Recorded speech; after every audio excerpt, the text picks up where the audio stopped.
तो कैसे हैं आप। उम्मीद करता हूं आप सब अच्छे होंगे। मैं अभिमन्यु सिंह अपने नए YouTube channel the Indian polity में आप सभी छात्रों और विद्यार्थियों का स्वागत करता हूं।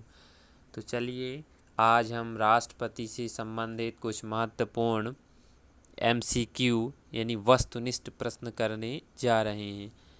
पहला प्रश्न है,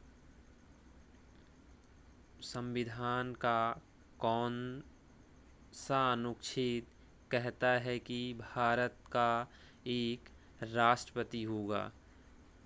इसमें अनुच्छेद 52 है, यानी कि सी ऑप्शन आपका सही होगा, सी। ठीक है। अगला प्रश्न है, राष्ट्रपति के चुनाव में कौन भाग लेता है। तो राष्ट्रपति के चुनाव में संसद के दोनों सदनों के निर्वाचित सदस्य, यानी कि आपका ऑप्शन ए होगा। राष्ट्रपति के चुनाव में संसद के दोनों सदनों के निर्वाचित सदस्य भाग लेते हैं। अगला प्रश्न है, राष्ट्रपति बनने के लिए कौन सी योग्यता होनी चाहिए। तो राष्ट्रपति बनने के लिए किसी भी व्यक्ति को उसकी उम्र 35 वर्ष हो और वह भारत का नागरिक हो। तो ये दो योग्यता रखने वाला कोई भी व्यक्ति देश का राष्ट्रपति बन सकता है। अगला प्रश्न है, भारत में निम्न में से कौन सा कथन गलत है। यानी कि इन चार ऑप्शन में से आपके कौन से ऑप्शन गलत हैं उनको हमें छांटना है। पहला है, राष्ट्रपति के चुनाव में राज्य विधानसभा के निर्वाचित और मनोनीत सदस्य भाग लेते हैं। ये कथन आपका गलत है। ठीक है, ये ए नंबर आप समझते होंगे। अगला प्रश्न है हमारा पांचवा, निम्न में से कौन सुमेलित नहीं है। तो इसका उत्तर होगा आपका सी। सी इज द करेक्ट आंसर। अनुच्छेद 60 में आपका राष्ट्रपति पर महाभियोग की प्रक्रिया 60 से नहीं बल्कि 61 आर्टिकल से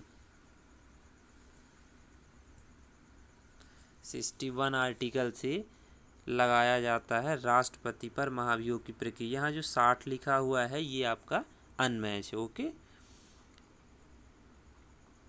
अगला प्रश्न है, भारत का एक महान्यायवादी होगा किस अनुच्छेद में लिखा गया है।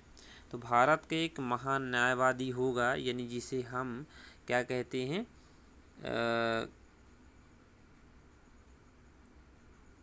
Auditor general. ठीक है ना, अटॉर्नी जनरल। हम महान्यायवादी को अटॉर्नी जनरल कहते हैं और इसका ऑप्शन होगा बी, 76, यानी आर्टिकल 76। आर्टिकल 76 में प्रावधान किया गया है कि देश में एक महान्यायवादी होगा।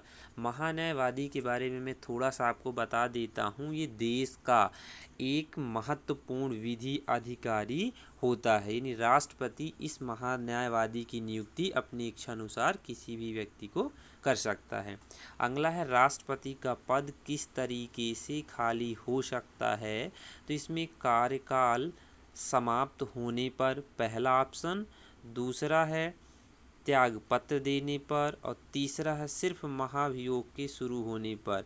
तो ये तीसरा ऑप्शन ये गलत है पूरी तरह से। आपका तीसरा ऑप्शन गलत है, पहला सही है। कार्यकाल यदि समाप्त हो जाता है उसी स्थिति में राष्ट्रपति का पद खाली होगा।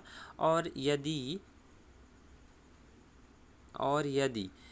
राष्ट्रपति अपना त्यागपत्र सौंप देता है तो इन दो स्थितियों में आपका राष्ट्रपति का पद खाली होता है। तो डी आपका करेक्ट आंसर होगा।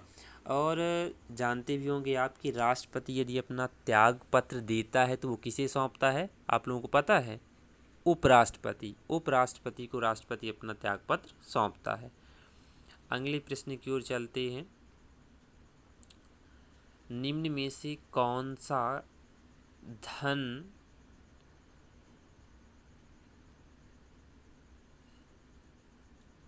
यहाँ पे थोड़ा सा प्रश्न में डाउट है इसको मैं आगे करवाऊँगा। ठीक है, जिसका आंसर सी है, अनुदान की कोई भी मांग राष्ट्रपति की सिफारिश के बिना की जा सकती है। ओके, अगले प्रश्न की ओर बढ़ते हैं।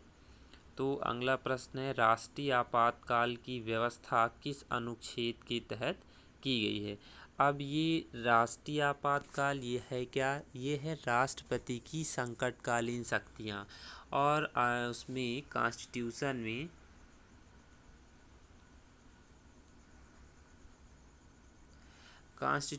में राष्ट्रपति को 3 तरह की संकटकालीन शक्तियाँ दी गई हैं, या उसी को हम आपातकालीन शक्तियाँ भी बोलते हैं, जिसमें एक आता है आर्टिकल 352।